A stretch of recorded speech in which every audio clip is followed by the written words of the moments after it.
At the beginning of the film, we encounter a scene where a criminal group is on their way to collect white goods for a transaction with this fat client. After traveling quite far, the fat client asks to rest for a while. But the drug dealers don't know that this client is actually a police informant. The fat guy had sent his location to the police, and they had instructed our main character, Lazai, to target and aim at the suspects. He had identified the position of the allied informant and was ready to act. But right after that, the criminal mastermind receives a call. He realizes this isn't a real customer, so he punches the informant and pulls out his gun to deal with him on the spot.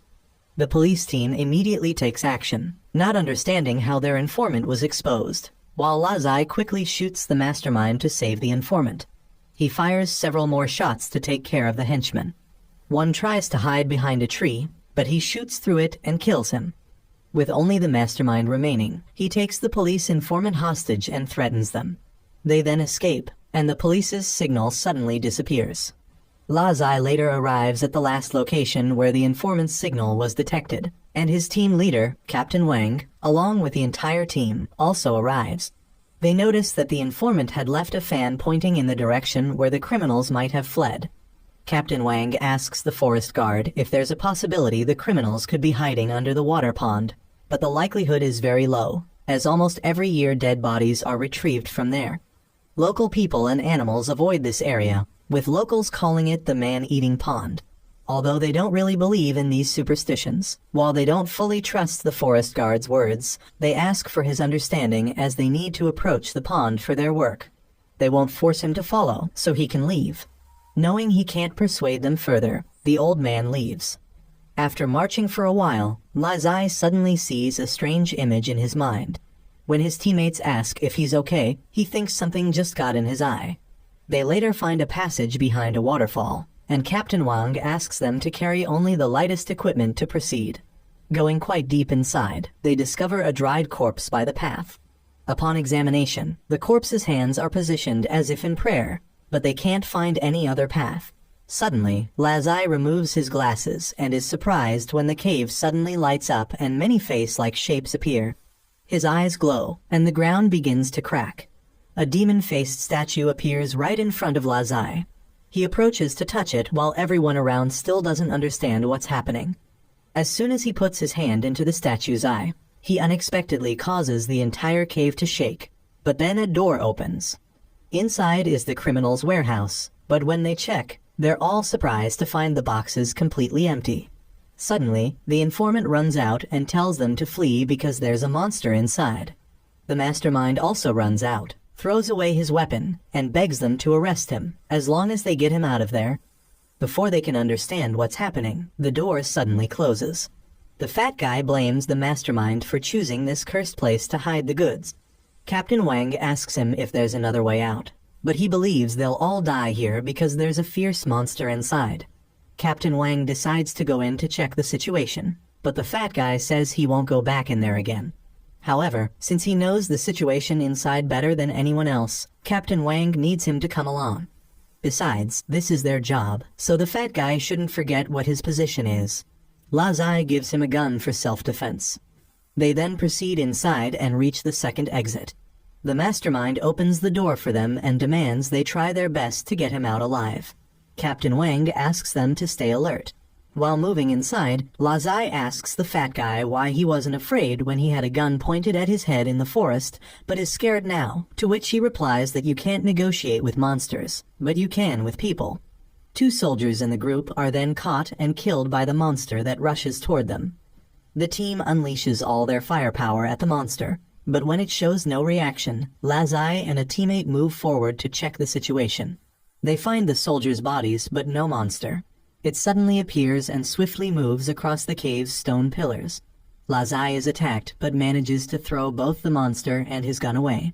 His teammate, instead of running, stands hopelessly shooting until the monster catches and devours him. Lazai quickly retrieves his gun and fires at the monster, but it's unharmed.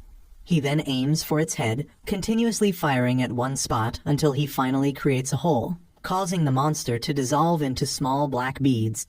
Just when everyone thinks it's over, these beads unexpectedly roll in one direction, and suddenly dozens to hundreds more monsters appear and advance toward the team. They block the cave entrance, forcing the team to retreat while maintaining distance from the monster horde. They run onto a wooden bridge, and Lazai, being last, cleverly shoots one side of the bridge to collapse it and cut off the monsters. However, the creatures climb the walls to pursue them. One crawls under the bridge and grabs the fat guy's leg, but Lazai manages to hold him and shoot the monster down. When monsters nearly catch Lazai, Captain Wang provides covering fire from below. Lazai decides to shoot down the entire bridge and throws the fat guy to grab onto the bridge rope to slide down. Both slide down, and just before hitting the rocks, Lazai catches and helps the fat guy descend safely. But now the group is cornered by the monsters. Suddenly, a tower in the distance lights up, and from a door, the forest guard appears. He says he had warned them, but they wouldn't listen. The mastermind recognizes him as the one who suggested hiding the goods here and who revealed that the fat guy was an informant. He had originally planned to lead the drug dealers here for the monsters to kill them, considering it a way to eliminate harm to the people, yet Captain Wang's team still stubbornly entered. When Captain Wang asks who he is, the old man says he doesn't remember anymore. He then blows out smoke, causing multiple smoke columns to rise around them. He transforms into his true form as a sorcerer, saying no one who has seen his true form has survived. He commands the monsters to attack, but surprisingly, Lazai slashes and defeats a monster in one strike. Lazai's eyes glow again, and he holds a strange knife. Without hesitation, he charges forward to eliminate monsters and protect the group. The monsters begin to fear him and retreat. The sorcerer is shocked that Lazai is connected to Wu Mayan.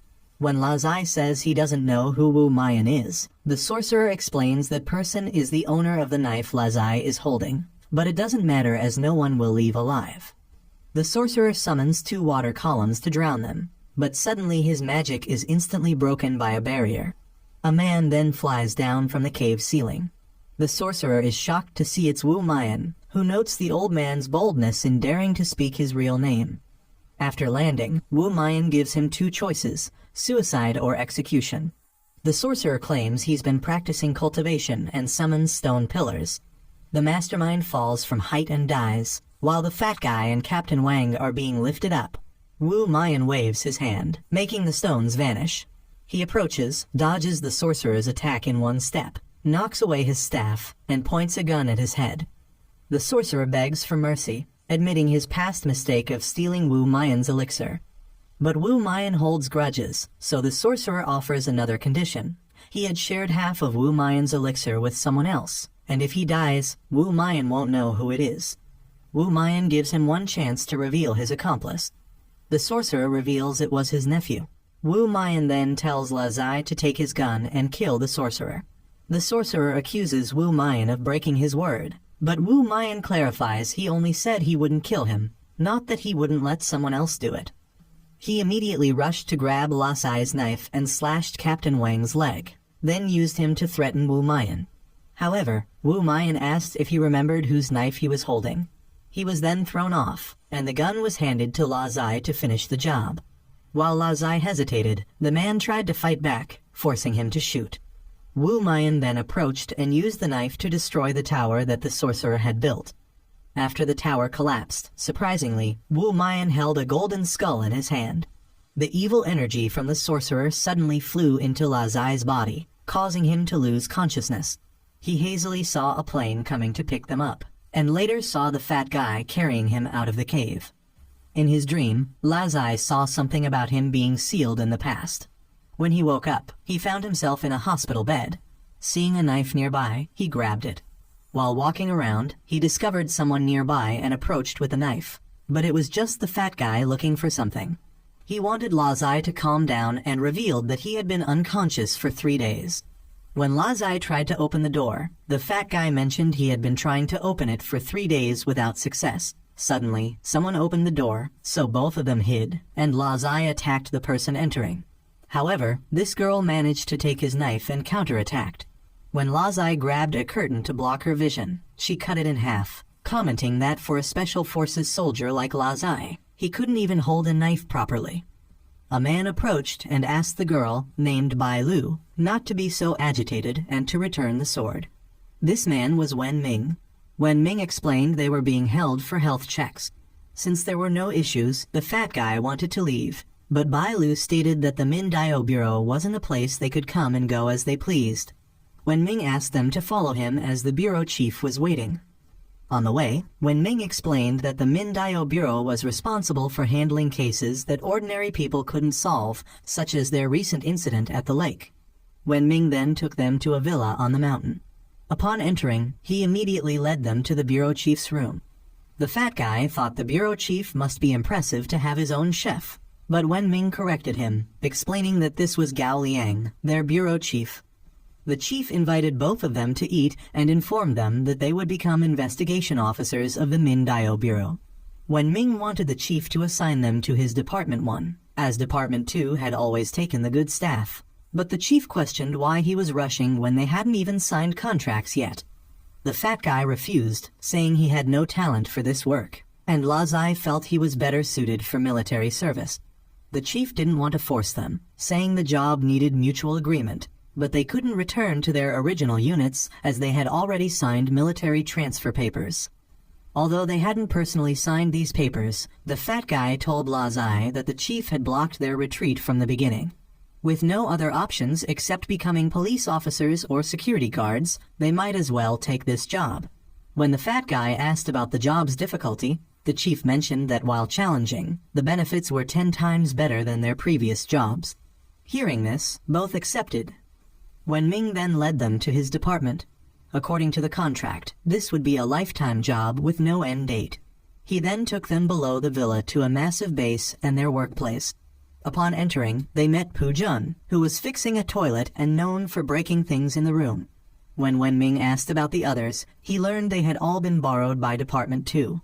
Wen Ming was angry that the other department head had taken his people without permission.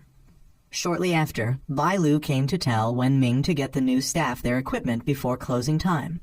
She led them to meet her department head, Mr. Wu, who gave them each a bracelet.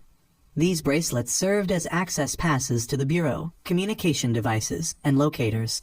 More importantly, they could sense the wearer's life status, allowing the bureau to know if they were in trouble. Bai Lu then brought equipment for both of them, which included a gun and a baton. They would have a 3-month probation period before taking the assessment to become official employees. She would be the supervisor for both of them. Meanwhile, the bureau chief had met with Wu Mian again. He had kept Law's eye for him. When Wu Mian asked why he also kept the fat guy, the chief said he had his own eye for talent. He mentioned that Law's eye had absorbed the old wizard's power, so there might be issues in the future, but Wu Mian was confident he could handle any problems that might arise. Wu Mian brought back images of 2 totems he found for the bureau chief.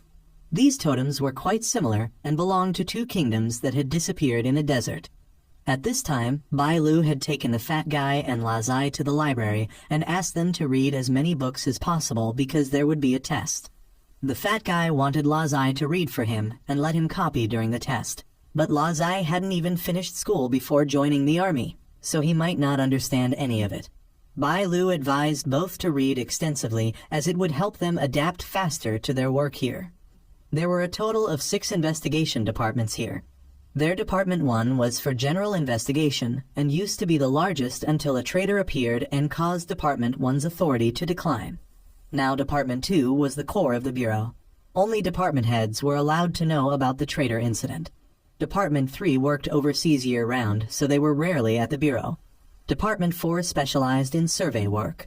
Her Department 5 was responsible for gathering information and providing equipment.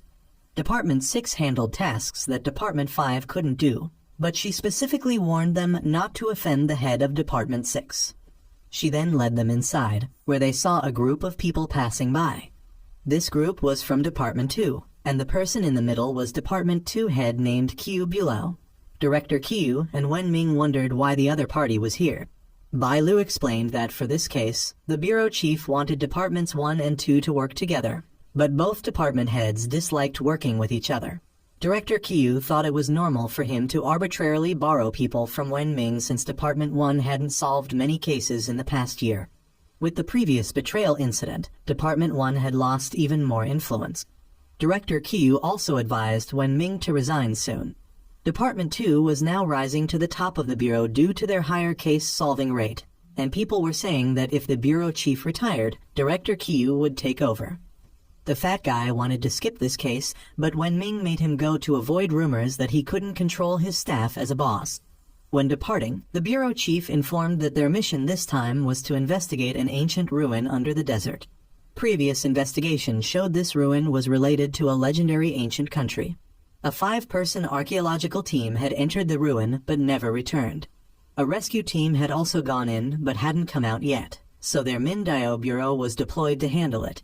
Since their priority mission was to rescue the people trapped under the ruin, they needed to act quickly before those below ran out of supplies. Wenming warned Director Qiu beforehand not to think about ordering his people around. Lazai and the fat guy asked Pu Jun about why the two department heads hated each other, but he was too afraid of heights to answer. Shortly after, they arrived at the location. After landing, Director Qiu had people line up neatly to move. When meeting the person in charge there, Director Qiu requested them to keep people away to avoid interference. Wenming, true to his name, went forward to shake hands and greet. Wu Mian was also nearby observing the situation. After examining the information left by the archaeological team, they had a general understanding of the ruin's structure. Director Qiu then wanted Bai Lu to control people up here and not let anyone go down to interfere with him. If by tomorrow morning he hadn't led people back, Wenming would command the remaining people. Wenming then also called Bai Lu to arrange signal coverage so Director Qiu wouldn't be buried down there. That night, the fat guy wondered to Lazai why there was still no news from Department 2's people. Lazai believed that the department head wasn't someone without capability, so a coward like him shouldn't worry too much. The fat guy mentioned that they had both been through life and death situations before. However, he wondered if they would really have to live like this from now on. But thinking too much was pointless, so both went to sleep early.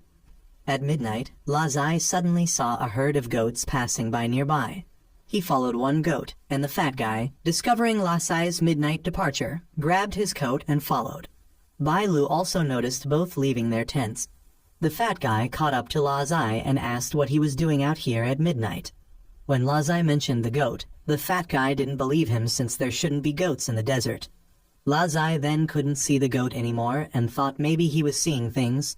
As they were about to leave, they suddenly fell through quicksand. Lazai tried to grab protruding rocks, but they crumbled, causing him to fall below. Lazai luckily dodged a falling rock and discovered a goat's skeleton nearby. He then ran to the fat guy to wake him up.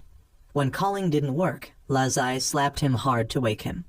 The fat guy asked if Lazai could climb up, but Lazai was helpless as the place was too weathered and the rocks were too loose to bear weight.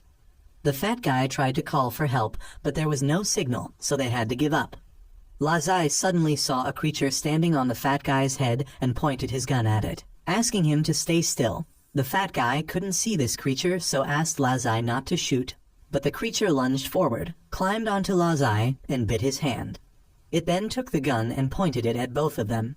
Lazai signaled and hid with the fat guy behind a rock, but the creature didn't know how to use the gun. Suddenly, a stick flew down, causing it to drop the gun. The gun fired a few shots while the creature escaped through a nearby small tunnel. Bai Lu then appeared and said she had been assigned to watch over them. She wanted to see where this small tunnel led, so she crawled in to check. While crawling, Bai Lu realized the stone pillars here weren't normal. She recognized them as dowry that a king had offered to this country, but the king of this country worshipped an evil religion and caused a taboo that led to divine punishment, burying the entire country in sand. This must be the location of that country. Bai Lu then created a 3D model to observe, but the fat guy wanted them to find a way out first. Lazai wanted him not to rush, as Wenming would surely send people to find them. Suddenly Bai Lu discovered something and told the fat guy not to touch anything, but he had already activated a button on a pillar.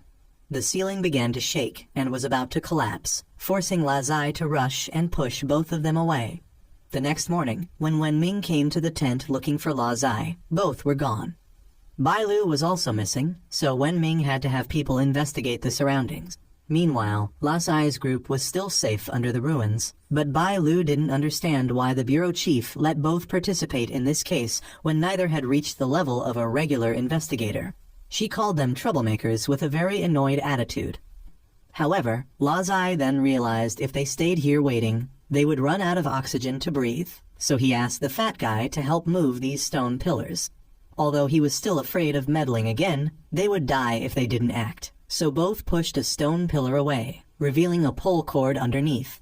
Lazai took a risk and pulled it, opening a passage in the floor.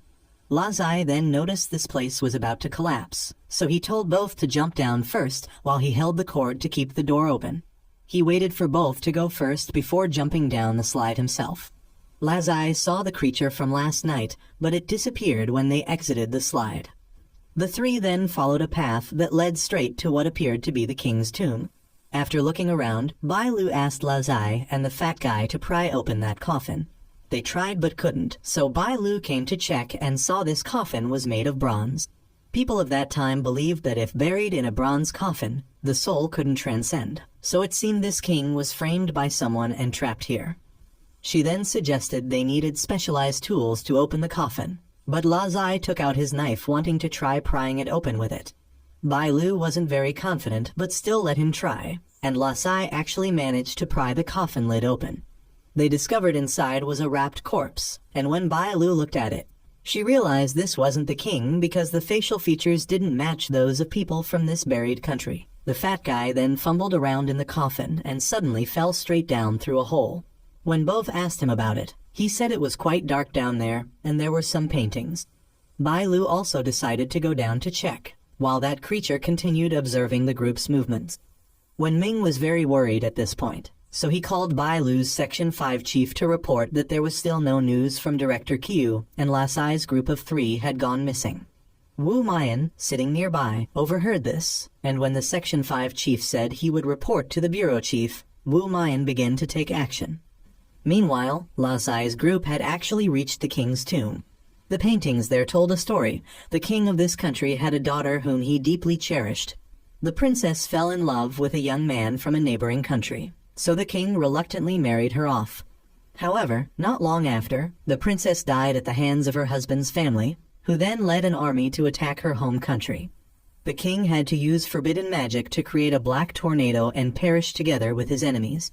So it seemed this coffin belonged to the king, while the coffin above was for the person who killed the princess. The king, hating that person, buried them in a bronze coffin. They then noticed that the king in the paintings always had a blue face, except in the painting where he was holding a lamp and bowing, where there was no blue color. The king's blue color must have been caused by the evil religion he believed in. Suddenly, they discovered a lamp appearing on the king's coffin that wasn't there before, and in the recent painting, the lamp in the king's hand had disappeared. As Lazai was about to act, he suddenly fainted. He then discovered the lamp releasing blue smoke, and that smoke suddenly transformed into the king. He wanted revenge for his daughter. Lazai and the fat guy fired their guns, but it had no effect, so Bailu rushed forward and used his baton to strike him away. Just when they thought it was over, the king suddenly stabbed Bailu. The king then slashed at the fat guy's neck and continued fighting with Lazai. Lazai held his knife and dodged the king's attacks to circle behind and attack him, but all his strikes were useless. Meanwhile, Bailu and the fat guy were safe. Wu Mayan had found them and informed them that Lazai was experiencing high-level hallucinations. He had been unconscious for nearly an hour, and Bailu then told the fat guy that Wu Mayan was actually Section 6 chief. He informed them that although Lazai was experiencing hallucinations, all injuries received were real. Wu Mayan then decided to enter the hallucination himself to help Lazai. He walked into the hallucination and appeared before Lazai, throwing the king aside and telling Lazai to quickly extinguish the candle. When the king flew around to attack Wu Mayan, he was caught by him. Lazai then knocked away the lamp and woke up. Lazai later met with the fat guy and learned about Chief Wu. The chief criticized Lazai's poor skills, while Lazai remembered a way they could escape from there. Meanwhile, Pu Jun had informed the bureau chief that Wen Ming had also gone down to the relic, and they had temporarily obtained a map of the underground relic from signals that Bailu had fortunately sent back. The bureau chief ordered Pu Jun to have people cordon off the area based on the map and begin excavation. Shortly after, someone came to inform Pu Jun about receiving signals that might be from Wen Ming, and the signal location was in the central area. Lazai then told the group about the hidden passage he saw when the king turned to smoke and escaped. They later opened a hidden door, but inside was another formation. Bailu suspected that the earlier hallucination deliberately revealed information to Lazai to lure everyone into this second formation. Wu Mayan revealed this was the 9 deaths 1 life formation, where among all paths only one led to survival while the other 9 led to death, and looking at it there seemed to be no pattern, so perhaps even the person who set up the formation didn't know which was the correct path. Wu Mayan said they had no way to solve the formation, so he told the fat guy to just choose a path randomly. The fat guy hesitated to choose, so Wu Mayan still insisted he pick one, so he chose the middle path to go. As they walked a distance, the path behind them started crumbling. The fat guy got scared and said if they died, don't blame him but blame Wu Mayan for making him choose that path. But the path they were on remained safe and nothing happened. After a while, their path suddenly crumbled as well, causing them all to fall down. However, they ended up falling into a forest, and everyone was safe. Wu Mayan was also amazed that someone could create a 3-layer hallucination like this. They then discovered Director Q and Wen Ming were underwater, so they swam down to rescue them. But when they pulled them up, the fat guy got tangled in some algae underwater and was pulled back down. Lazai swam down to cut the algae and rescue the fat guy. When they got back to shore, they were able to revive Wen Ming. The fat guy asked how the 2 ended up there, and Wen Ming said he went to look for the 3 of them, and unexpectedly came across Director Q in the water. So he went to save him, but got tangled in the algae and pulled down. Suddenly, Director Q woke up and came at Wen Ming with a sword. The fat guy thought Director Q wanted to settle the score with Wen Ming there, so Lazai went to block his attack, but was knocked back. He suspected Director Q was affected by the hallucination. The 2 then had to restrain Director Q, while Wu Mayan just threw something into the water. The water then burst into intense flames, and he said the water was the agent causing the hallucination here. Director Q snapped out of it. Wu Mayan said the lamp in the tomb came from this water. Suddenly, the creature that had attacked Lazai appeared in the tree branches. The group shot at it, but it moved too fast, so Wu Mayan threw fire to knock it away. He then let it come at him and unleashed a dragon fire to defeat it. The group then escaped the hallucination. The fat guy thought Wu Mayan should have intervened earlier, but Wu Mayan said if they let the fat guy do everything, what would they do with their salaries? They later found the missing people, and it seemed they were in a death-feigned state from having their Kai channels blocked. Pu Jun had also dug a way down, so they took the injured people out first.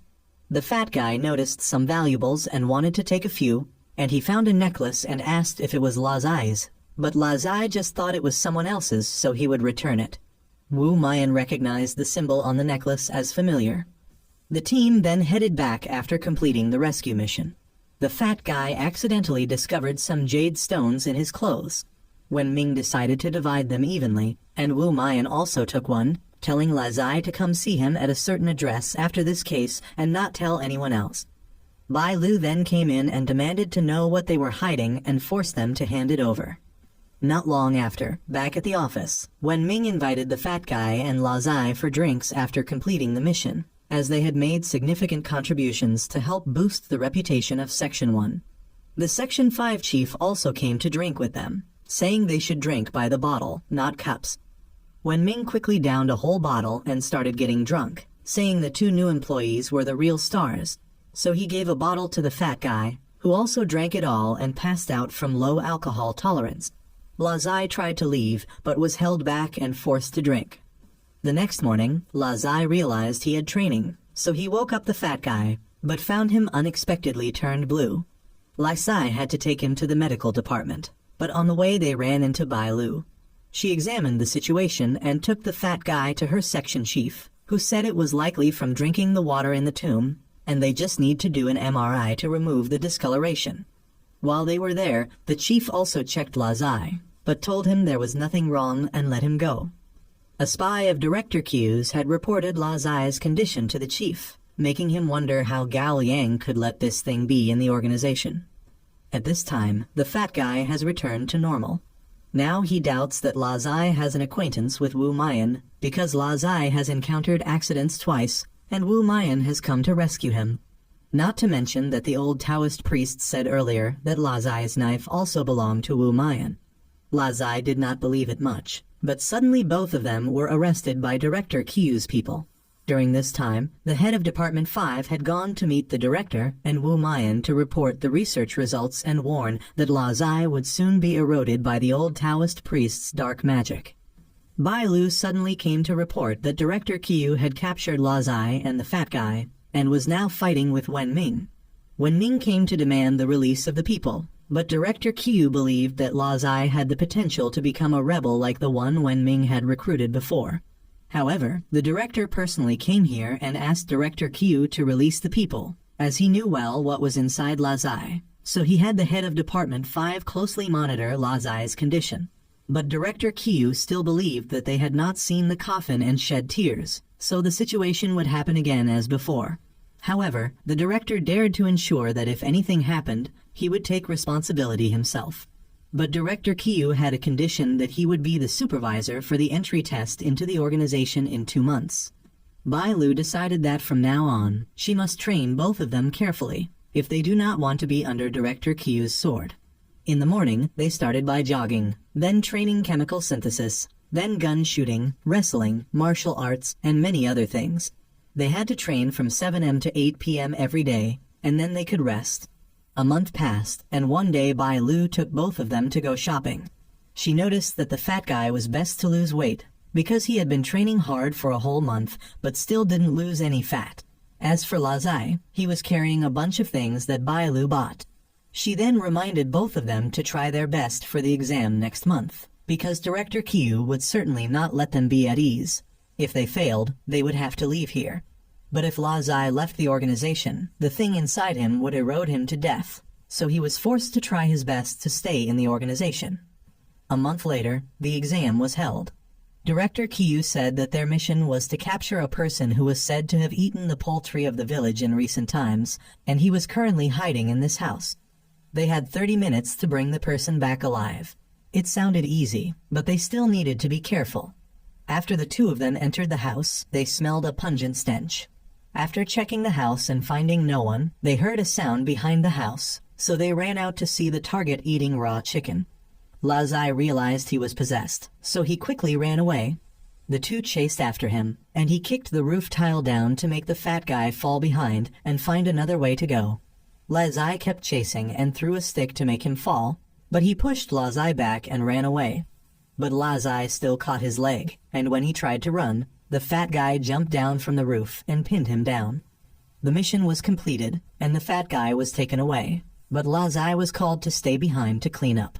Thinking it was just cleaning up the scene, but Director Qiu said that Lazai was the one who needed to be cleaned up. The reason he brought him here was to easily hide the body. But Wen Ming and Bai Lu came to rescue Lazai, and the director also received a message from the director requiring him to release the person. A few days later, Lazai's group set out for a city to carry out a mission. As soon as they landed in the city, the whole group met a policeman named Yang Zhao, who helped them with the transportation work. As for Director Qiu and Wen Ming, they were now allowed to go on a trip to erase their grudges. The two were exiled to an island for a week as punishment, and Bai Lu also gave Lazai a drug to suppress the thing inside him. The fat guy also asked Yang Zhao about the mission they needed to do now. They needed to investigate the mysterious phenomenon of people suddenly falling into a vegetative state while walking on the street and being sent to the hospital. Initially, they thought this was just a simple case, but then similar incidents kept occurring every few days, so they had to pay attention to this case. Lazai suddenly felt hot in his body, so they suspected it was a side effect of the medicine and took him to the hospital for examination.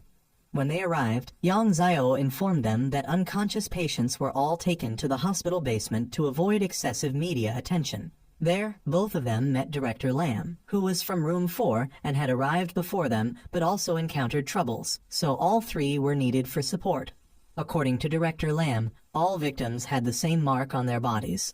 Yang Zhao would later arrange accommodation for Lazai's group so they could begin investigation in the following days. That night, while Lazai was discussing with Fat Guy about whether this medicine really worked, Lazai received news that Director Lam had an incident.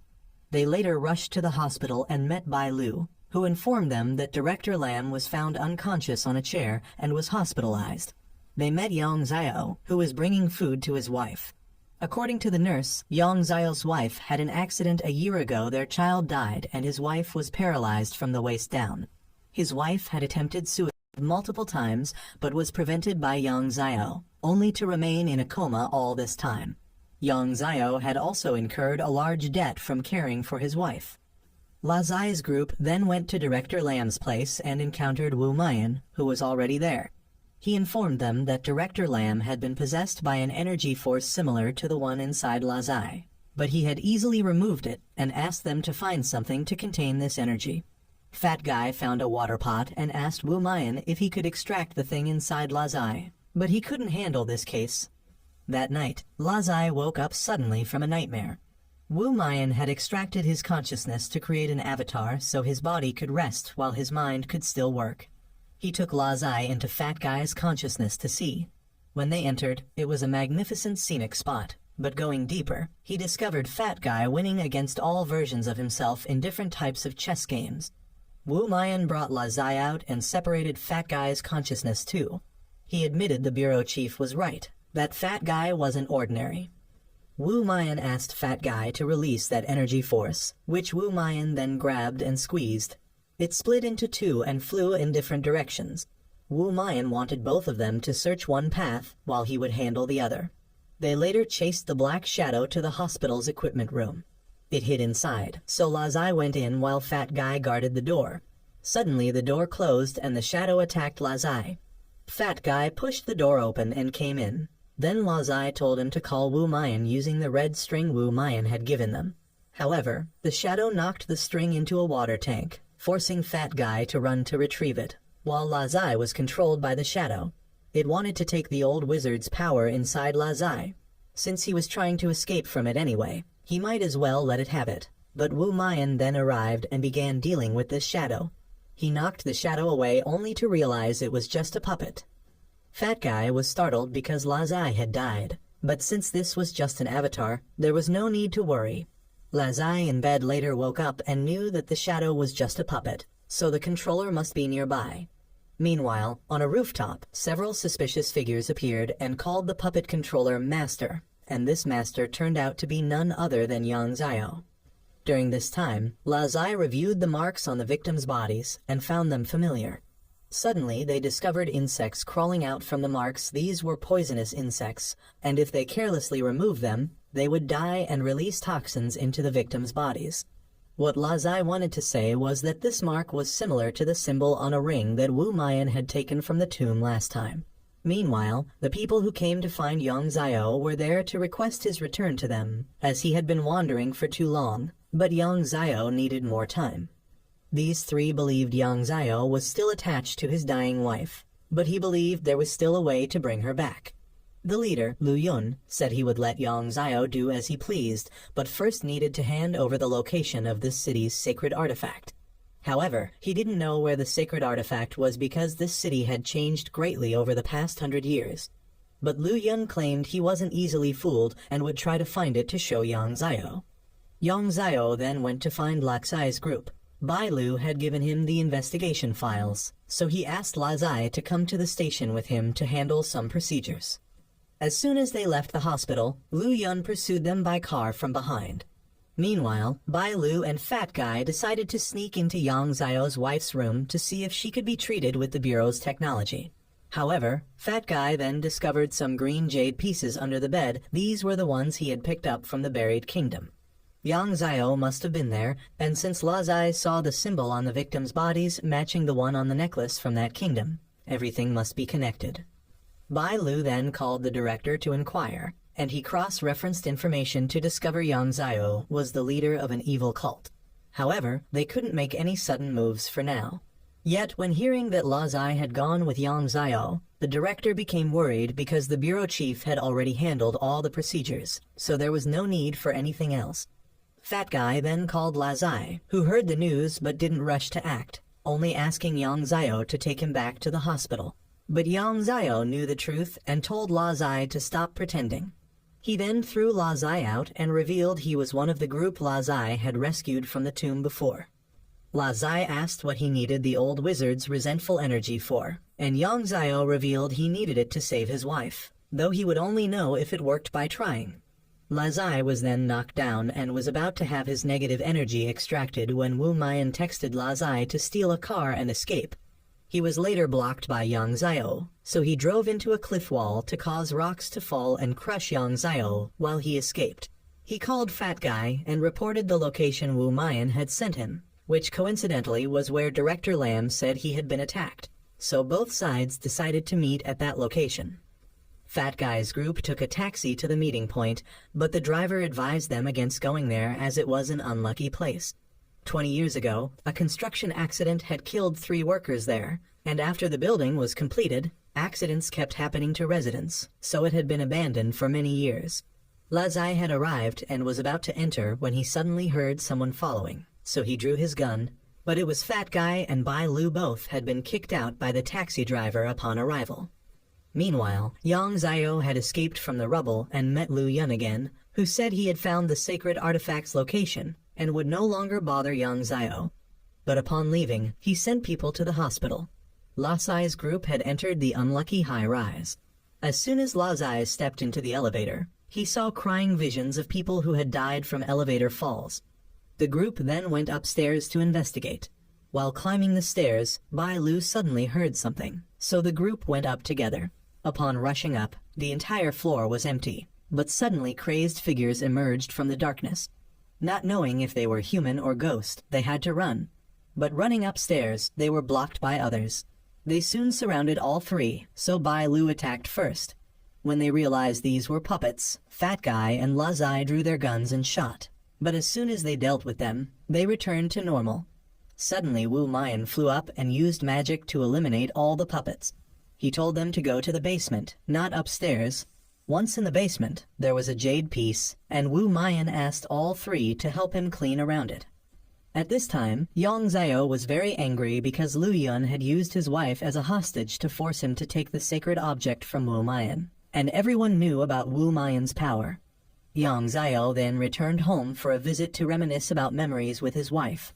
Lu Yun later called to announce that if he didn't have the sacred object by tomorrow evening, Yang Zio would never see his wife again. The next morning, La Zai's group went to Yang Zio's wife's hospital room, but they were one step too late.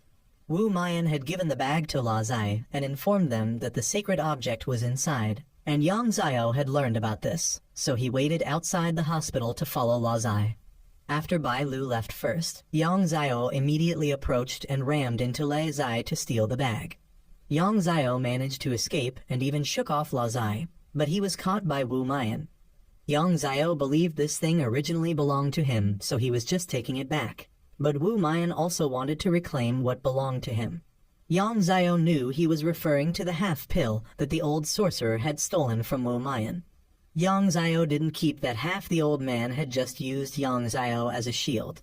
When Yang Zio wanted to leave, he was blocked by La Zai and the Fat Guy, but Yang Zio still maintained that the case of people continuously falling into comas in this city had nothing to do with him. He then injected a needle into his arm to draw blood and teleported away. Wu Mayan let Yang Zio go because that spell cost half of one's vital energy. It seemed Yang Zio wasn't the mastermind in this case, there was someone else. Yang Zio then went to Lu Yun's place to demand his wife back, but Lu Yun wanted Yang Zio to hand over the item first. If he wouldn't hand it over, neither would Lu Yun, because he knew Yang Zio was the one under time pressure. After Yang Zio handed over the sacred object, Lu Yun betrayed him and ordered his men to deal with Yang Zio. He tried to resist, but trading half his vital energy to escape earlier had come at a great cost. Yang Zio went to his wife's location, but Lu Yun approached and struck him with a blow, revealing that his wife had died when he brought her there. While Yang Zio was devastated by his wife's death, Lu Yun further revealed that his wife's accident was also his doing, which enraged Yang Zio to fight back. He claimed that a sect leader like Yang Zio abandoned his sect for a woman, so he had to eliminate what made Yang Zio weak. Yang Zio was pinned to the ground and was about to join his wife in the other world when La Zai's group and Wu Mayan arrived. Wu Mayan wanted both staff members to handle Lu Yun's subordinates while he checked on Yang Zio's wife's condition. Yang Zio wanted Wu Mayan to stay away from his wife, But Wu Mayan suggested Yang Xiao should worry about himself first. Wu Mayan then took out Yang Xiao's wife's soul and let her flow along the river. Yang Xiao admitted he had made a mistake in accepting Lu Yun into the sect, but Lu Yun claimed Yang Xiao's mistake was leaving the sect to follow a woman.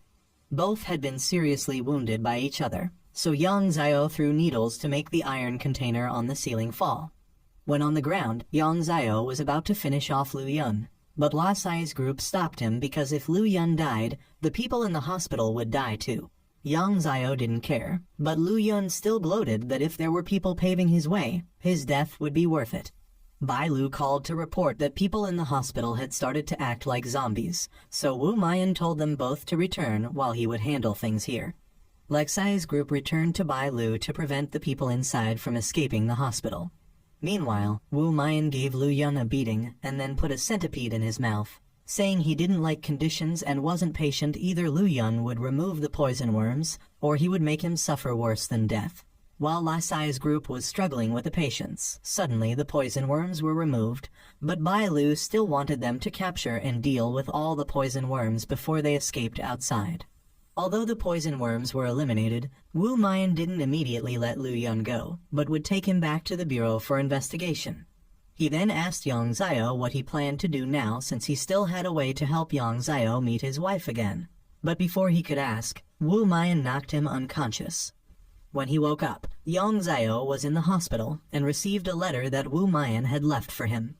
After reading it, Yang Xiao was shocked and then heard a child's voice. This child was the reincarnation of Yang Xiao's wife, so now he could start over with her, but it would be after almost 20 years.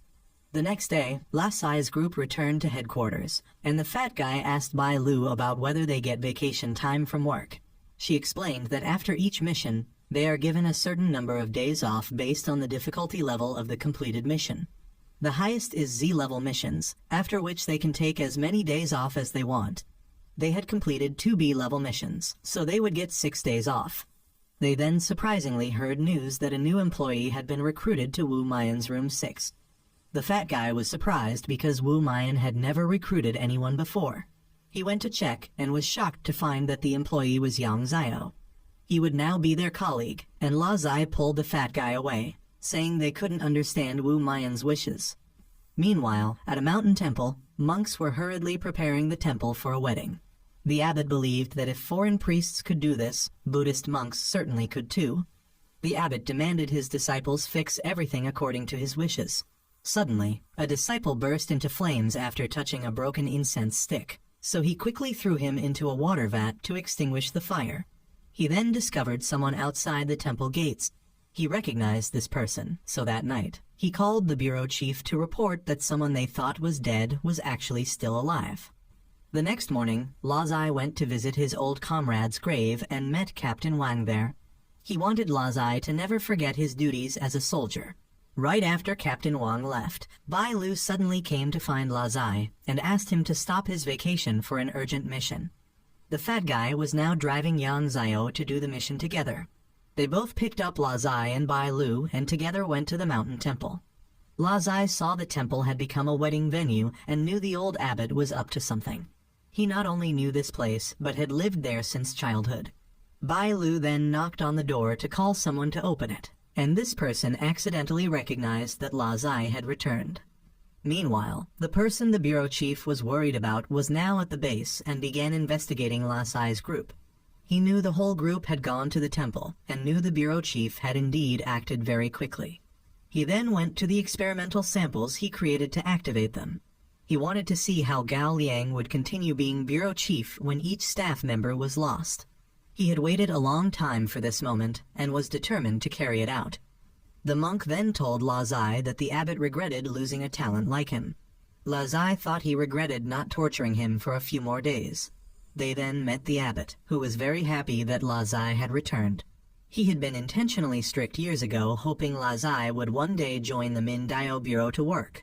But now La Zai didn't want to accept him as his teacher, making him feel La Zai was still the same as before. He then invited the others to stay overnight, but the bureau chiefs said they were here to take the abbot away because it wasn't safe here anymore. However, the abbot felt he didn't want to trouble the M Dio Bureau, so he would still choose to stay. Meanwhile, M Dio Bureau staff were suddenly attacked by a group of monsters. Room 5's head discovered staff were dying one by one and reported to the bureau chief, asking him to come quickly. The bureau chief discovered their system had been hacked, exposing all staff. Director Q called, but he ignored it and issued a warning requiring all staff to discard their identity bracelets. Lasai's group had just discarded their bracelets when they discovered the mountain temple was under attack. So Lasai wanted to go back to check, but they were attacked by a monster charging from the front. The fat guy reversed the car to avoid the attack, but after backing up for a while, another monster appeared behind them, so he steered to turn the car around and charged forward. The group was then chased by a horde of monsters. They kept pouring down from the mountain and even broke rocks to block the group's path. Even though Lazai had drawn his gun to shoot back, they were still too numerous, forcing him to give up. Suddenly, a monster jumped down from the mountain and crushed the engine at the front of the car, leaving the group now surrounded. The red eye in front appeared to be the leader of this pack. It then let its minions charge forward to attack Lazai's group. The group was forced to exit the car to fight while the red-eyed creature jumped straight up the mountain. While Lazai's group was struggling to deal with the monsters, Yang Zio was distressed because the phone containing his wife's photos was damaged. He then summoned a needle and controlled it to eliminate all the surrounding minions. Afterward, he destroyed the car and created dozens of other needles to launch everywhere to clear out the monsters. Yang Zio originally didn't want to help, but now it had become a personal vendetta, so he took action. He wanted the group to quickly head up the mountain to deal with the red-eyed creature, while he would handle these monsters. Bai Lu believed Yang Zio would be fine, so he told La Zai to quickly get moving. On their way, the group noticed that the city was also under attack. The bureau chief called Wen Ming, Director Qiu, and Department Head Lin to help mobilize their subordinates to rescue people in the city. Department Head No. 5 thought that the traitor could be among them, and the enemy must want the bureau chief to divide his staff to make them easier to deal with. But if he didn't help save people now, then who would? Director Qiu and Wen Ming both wanted each other to be careful and not die so they could still have someone to argue with later. It could be said that although they openly despise each other in dangerous moments, both were very concerned for their rival. Meanwhile, Lasai's group had returned to the temple and split up to search for the abbot. They later discovered the monk Lazai knew was unconscious over there, but couldn't get close due to the debris. Bai Lu had found the abbot, who was being attacked and thrown away by that monster. Lazai had quickly rushed over to stop the monster and asked the fat guy and Bai Lu to take the abbot to safety. Once stable, the fat guy immediately returned to support Lazai. The abbot also wanted Bai Lu to help the other two, because he had once abandoned his teammates for the mission, which led to the current situation. The monster then charged at the fat guy, forcing Lazai to step in to block the attack and push it back. He knocked off its glasses, causing it to lose direction and get caught in a headlock by Bai Lu. The fat guy shot it so Bai Lu could get away and help Lazai rush in to behead it. But when they went outside, they discovered the abbot had disappeared. He had been captured by the mastermind up there, who also released a pack of monsters to attack them. Bai Lu recognized that person as Sanda, who used to be a colleague of the bureau chief and the abbot, but he was supposed to have died long ago. He believed that he had been betrayed by the bureau chief and the abbot back then, but fortunately didn't die. So now he had the chance to return for revenge. The abbot advised Sanda to let go of his hatred, but he had come this far and couldn't just give up. He felt that he had been abandoned by both of them that year, only to become a creature that he himself despised. The pain of being burned had followed him for these 30 years.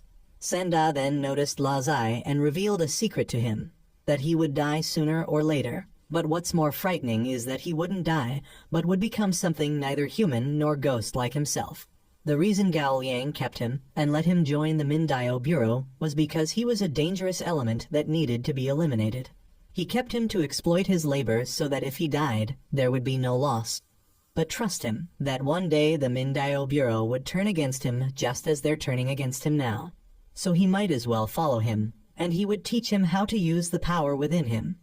As Lazai began to hesitate, the abbot rushed to grab Sanda, but he knocked the abbot down and started creating a fire bridge surrounding Lazai's group to gradually drain their oxygen. He knew the abbot wasn't afraid of death, but feared involving others, So now he just needed the abbot to reveal where the map he needed was, because it wasn't by chance that the abbot built the temple right on the mountain where the map was found. He could wait for the abbot to speak up, but he feared Lazai's group couldn't. The abbot finally compromised, so Senda spared Lazai's group. He led Senda to the Buddha statue, and the abbot had to use his face to unlock and reveal a tunnel beneath the temple. Senda promised that after finishing his business, he would send Gao Liang down with the abbot. Lazai then tried to follow despite the abbot's attempts to stop him. Meanwhile, M Dio Bureau's people had started fighting back against the monster horde, but Department Head Lin unexpectedly discovered Director Qiu in a small alley with a blood-stained sword. Back at the temple, as Bai Lu tried to run to help the abbot, Yang Zhao arrived. He asked where Lazai was and was told he had gone down below, and that Lazai's condition might not last long. Lazai had now confronted Senda, who revealed that the map was originally his but was stolen by Gao Liang. He was simply reclaiming what belonged to him. He also offered Lazai a chance to join his side and utilize the power within him, but Lazai refused to follow a murderous arsonist. Seeing that he was thoughtless, the old man decided to try stealing the power within him, but Yang Zhao arrived just in time to help. He noticed that Yang Zhao seemed to have also been brought to M Dio Bureau by Gao Liang, but Yang Zhao clarified that he joined voluntarily. Senda didn't care and attacked Yang Zhao anyway. When Yang Zhao launched his needles, they were all burned up. Senda landed a hit on Yang Zhao, but he used puppets to dodge. He then sent multiple clones to attack Senda, who destroyed them all and even blocked Yang Zhao's sneak attack from behind. But seeing the fat guy running away with the map, he targeted him, forcing Yang Zhao to block the attack. Unexpectedly, Lazai rushed in only to be burned by Sendai, and the dark power of the old sorcerer within Lazai suddenly awakened. The old man suggested that he should accept this power rather than reject it. Lazai lost control and frantically attacked Senda. Senda asked Lazai how it felt to become a monster like him, but Lazai had lost his rationality to respond.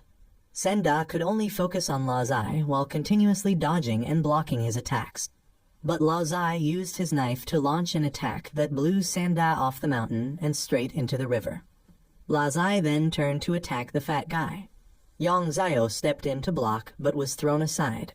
Just as Lazai slashed at the map, he surprisingly unlocked some power that allowed him to regain his rationality and realize what he had done. The department heads were now overwhelmed by the numerous monsters showing no signs of decreasing. Unexpectedly, Wu Mayan created a formation covering the entire city and eliminated all the monsters. But Senda suddenly rose from the lake with a giant body, emanating extreme heat. His flames burned everything nearby, but when the flames reached Wen Ming's group, Lazai rushed in to block the flames and charged forward. He swept past Wu Mayan and headed straight for Senda. Lazai tried to get close to punch Senda, but was knocked far away by his punch. Lazai then created many water tornadoes to submerge Senda, but the abbot knew that wasn't enough. Senda reached out to grab Lazai and told him his flames never extinguish, and he seemed intrigued by the power within him. He began absorbing the power from Lazai, which was exactly what Wu Mayan wanted.